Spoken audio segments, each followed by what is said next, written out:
आपल्याच विचारात मी बुडलो होतो. आमचे ते जुने क्षण आठवत होतो. फोन माझा वाजला. तिचे नाव पाहून कदाचित तोही लाजला. फोन उचलताना मन भरून आले. मनातल्या कोपऱ्यात अनेक प्रश्न भरून आले. का इतक्या वर्षानंतर हा फोन वाजला असेल? का तिने आज हा फोन केला असेल? माझ्या फोनवरची ती रिंगटोन आजही तशीच होती. माझ्या मनातलं गाणं आजही ती गात होती. वाजून वाजून फोन माझा शांत झाला.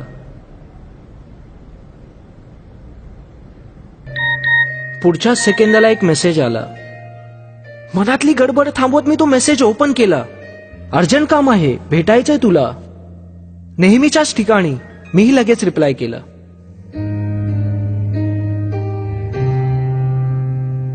आम्ही वेगळे झाल्यानंतर मी रोज तिथे जायचो.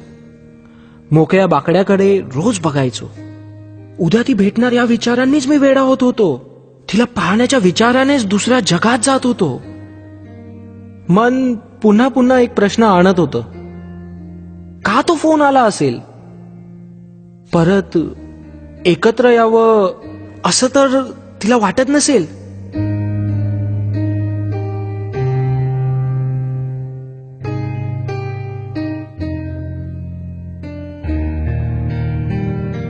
कधीही कोणतीही सकाळ मला इतकी सुंदर वाटली नव्हती. पण आजच्या त्या सकाळची गोष्टच निराळी होती. परत चेहऱ्यावर तेच हास्य आलं होतं. नक्कीच नक्कीच मला काहीतरी झालं होतं. फोन माझा वाजला. परत एकदा तोही लाजला. मी पटकन तो उचलला. हॅलो. तिच्या आवाजातला तो हॅलो ऐकताच मी जागच्या जागीच मेलो.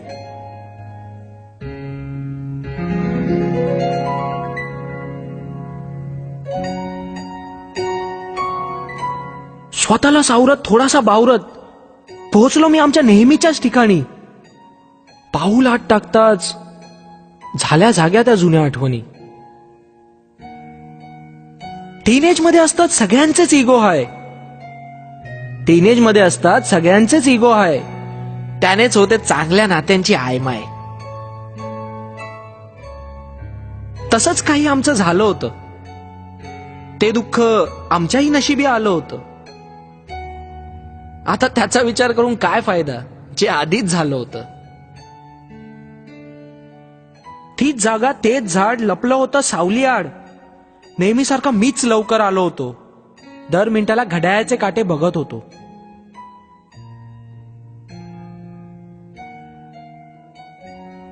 त्या रस्त्याहून कोणीतरी आलं होतं. तिला परत पाहून मन थक्क झालं होतं.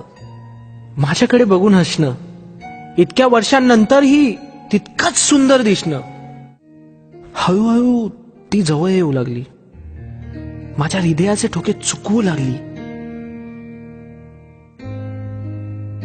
ती माझ्या समोर होती, मी तिच्या समोर होतो.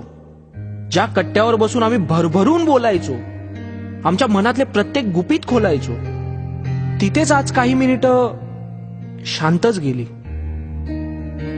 न कळत माझ्या मनाने चर्चा सुरू केली.